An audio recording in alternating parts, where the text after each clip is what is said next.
Good morning, Jackie Nelson, Recreation Manager for Parks and Recreation. We are looking forward to celebrating America's birthday next Thursday on July 4th as part of our city's annual Independence Day celebration, which will commence at 8 o'clock downtown. We have a full day of events planned starting at Faywick Park with the Family 5K Fun Run and Walk, and it goes along the Big Sioux River.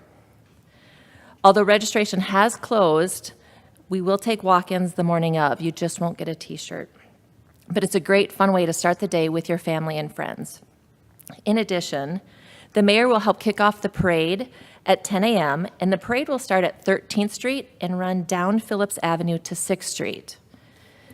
Online registration for the parade does close today at 5 p.m., so we do encourage anybody that would like to have an entry in the parade to please register online by 5 o'clock today. We will be taking a day of registrations as well. However, again, if you want a secured spot within the parade, we do encourage you to get there and get registered by 5 o'clock today. We currently do have about 35 entries. We like to get to 50. So we are looking for more and more people to be a part of it, whether it's a business, an organization, a music group, or just family and friends that want to have fun as part of the event. The walk-up registration will start at 8:15 that morning to secure spacing.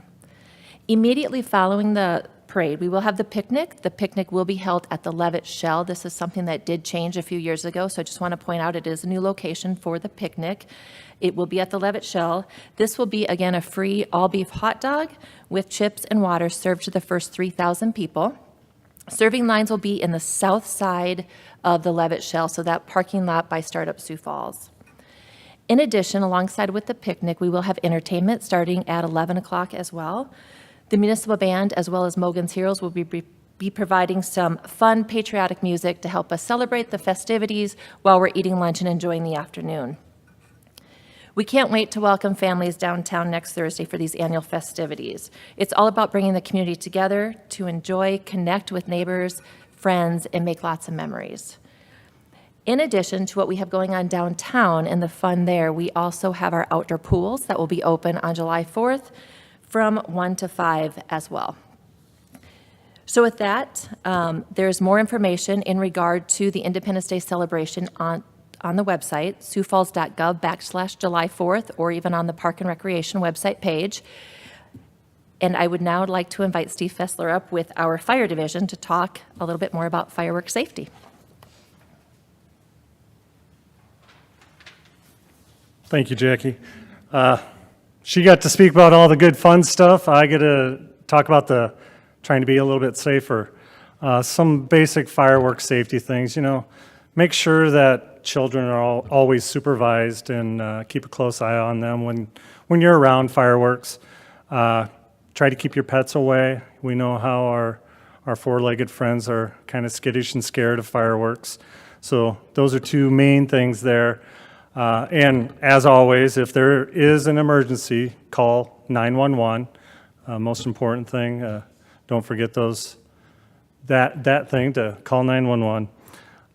Within the city, we know, the state of South Dakota has fireworks sales from June 27th through July 5th. And within the city, we do have some regulations on what items can be done as far as fireworks goes. Some of the main things that are prohibited are anything with projectiles, anything that have launching components, or make loud noises. Officer Sam Clemens will speak to this more following myself. One of the big things that we want to make sure is that everybody be good neighbors and clean up after yourselves. And when you are cleaning up those fireworks, put them into a bucket of water for a day or so just to make sure everything's all cooled off and ready to go before you dispose of them. And I guess one good way for everybody to be safe is to take part in any one of the professional fireworks shows around the area. There's several of them going on, so take advantage of those. Typically for fire rescue on the 4th of July, our call volume really doesn't change much from an average daily call, so we're pretty lucky in that resort. We do run into a few minor burn injuries from fireworks at this time, so please be cautious. Like I said, supervise your children around fireworks and just be smart with them. For us, a couple years back in 2021, we did have a larger call volume due to many more grass fires. But at that time, we were quite a bit drier, as you all remember. And with the recent moisture that we've had, really not feeling that that's going to be a strong situation this year. And to round things out, we've got Officer Sam Clemens will be speaking to things police related.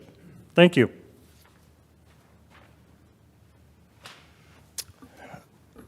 Okay, as you can imagine, fireworks calls are a pretty big deal around the 4th of July.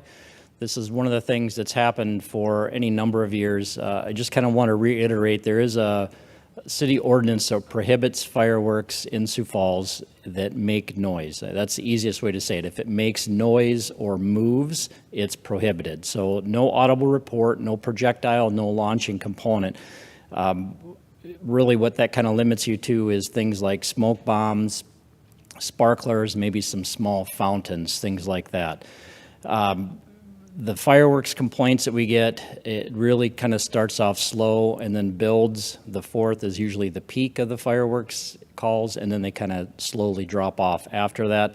The calls range anywhere over the last few years. It's been 300 to 600 calls about fireworks around the 4th of July. There is a citation that can be issued for that. We don't write a whole lot of citations, but we will have officers that are out looking for these violations. If they see it, there's a chance you could receive a ticket. That citation is $107.50. Like I said, we don't write a whole ton of those, but we do have officers that are out looking for them, and so there will be some extra enforcement that'll take place. I think that's about all I have. Yeah, oh, the other thing is, so fireworks are illegal in Sioux Falls. Obviously, outside of city limits, they're legal. This is one of the things we kind of hear complaints about people that live outside of city limits, that people from Sioux Falls will go out there, light off the fireworks, and then just pack up and leave leave behind a big, giant mess. If people are going to go outside of city limits to shoot off the fireworks, make sure you're cleaning up after yourself so other people don't have to do that. So that's all I have. I guess if anybody has any questions for the three of us. Sam, and this is not your purview necessarily. You don't get to decide what the fines are, but we don't write that many citations for whatever reasons. But the littering and the loud fireworks in town doesn't change. It's not going to change. Should the fines be higher? Maybe that's not for you, but what if you wrote fewer tickets but for more money? The fines are set by the judicial system, so we don't have any control over that. The judges are the ones that make that determination. The fireworks citation is a city ordinance violation, and there's kind of a range with that, but every year we get told what the updated fines are, what the court costs are, the other fees. So we don't have anything, the police department doesn't have anything to do with that. That's all set by the judicial system. Why don't you write many citations for fireworks? Basically, this is the city ordinance violation is equivalent of a Class 2 misdemeanor. Little differences between that, but essentially the officer has to see that violation take place. That's where some challenges come in. We may have reports from people that, hey, they're lighting off fireworks, but when the officers get there, they don't see somebody lighting off the fireworks.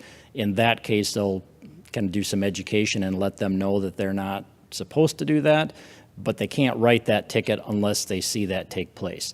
The other component to that is when you have hundreds of fireworks calls, by the time they get there, sometimes they're already done lighting off the fireworks. So I know in years past that you may drive along a street and see a haze and know that somebody was lighting off fireworks, but everybody's gone at that point in time. So there's a few different challenges, and it's not just that once somebody calls that we can just show up and write a ticket. There has to be something more to it than that.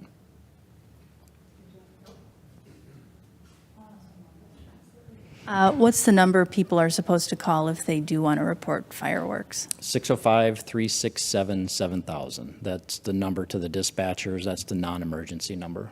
And then will you have extra officers out, and when do those patrols start? I don't have the hours exactly, for sure on the 4th, and I believe maybe a day or so on either side of that. Typically, it's going to be when it gets dark out, but if it's outside of that time when the extra patrols are happening, then just a normal patrol officer will get called, and they would handle that the same. You know, you can ask questions of the other two people too, right? Do the officers on duty get paid time and a half? The ones on the 4th of July, yeah, it's a holiday, so the officers, I mean, we have to staff 24 hours a day, so the officers that are working on any holiday would get paid time and a half. Anything else? Nothing for the other two? Okay, thank you.